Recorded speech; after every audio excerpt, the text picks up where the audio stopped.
নাহিদের কি সেকেন্ড টেস্টে ফেরার একটা সম্ভাবনা আছে? আমরা এখনো ক্লিয়ার না, ফার্স্ট টেস্ট সেকেন্ড টেস্ট কিছুই ক্লিয়ার না, but his is a major concern. দেখা যায় কালকে হয়তো একদম পরিষ্কার একটা ধারণা আপনাদের দিতে পারবো।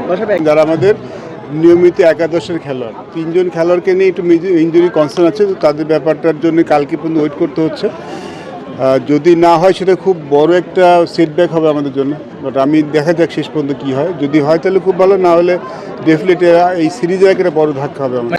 অনেকেই একটা আলোচনা করছে যে আসলে নাহিদ বা নাহিদদের মতো প্লেয়ারদের আসলে জিম্বাবুয়ে সিরিজে আসলে কতটা প্রয়োজন ছিল, এটা নিয়ে অনেক বেশি আলোচনা হচ্ছে। আসলে আপনি যদি একটু ব্যাখ্যা করতেন আসলে জিম্বাবুয়ে সিরিজে কেন আসলে নাহিদদের খেলানো হচ্ছে, বিশেষ করে যদি টি-20-র কথাটাও বলি যে আসলে টি-20-র এত প্রেশার নিয়ে কেন খেলানো হলো?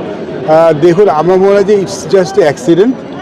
দেখুন, নাহিদ রানা, তাসকিন যারা আমাদের regular test match bowler, Shoriful যেহেতু আমাদের সামনে যে টেস্ট সিরিজটা আছে সে টেস্ট চ্যাম্পিয়নশিপের অংশ, সেটাকে কিন্তু আমরা সর্বোচ্চ প্রায়োরিটি দিয়ে জিম্বাবুয়ের সাথে টেস্ট ম্যাচে কিন্তু তাদেরকে আমরা রাখিনি। নাহিদ রানা কিন্তু আউট অফ 3 ওডিআই 2টি ওডিআই খেলেছে, একটা ওডিআই খেলেনি, এবং একটা টি-20 ম্যাচ খেলে সেকেন্ড টি-20তে যে ইনজুর হয়েছে। আর আমার মনে হয় যে ওর যে ইনজুরিটা এটা হয়তো এটা আগেই বিল্ড আপ হয়েছে, এটা হয়তো এখানে নাহলে টেস্ট ম্যাচে হয়ে যেত।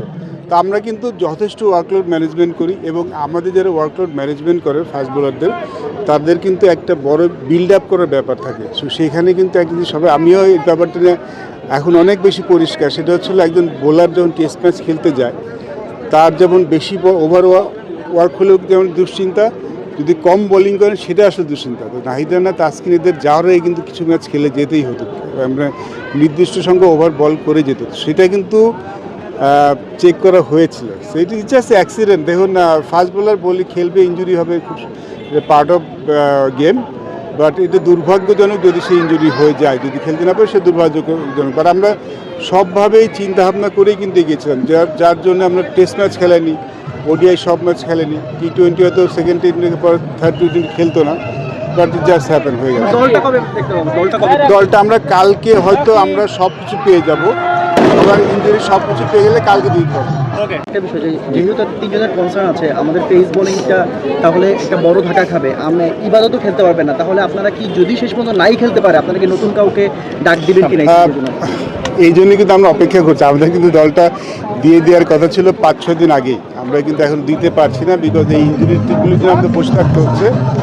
আর ইবাদতের সাথে যোগাযোগ হয়েছে, ইবাদত চেষ্টা করছে আগে চলে আসতে, কারণ এই জায়গায় ইবাদত আসলে যাওয়ার আগে ভিসা করে যায়নি, ওর ভিসা একটা ইস্যু আছে, ওর ফ্যামিলি একটা কনসার্ন, যেহেতু ও প্যাটার্নিটি লিভে আছে, যদি ডেলিভারি আগে হয়ে যায়, চেষ্টা করছি আগে এগিয়ে আসতে।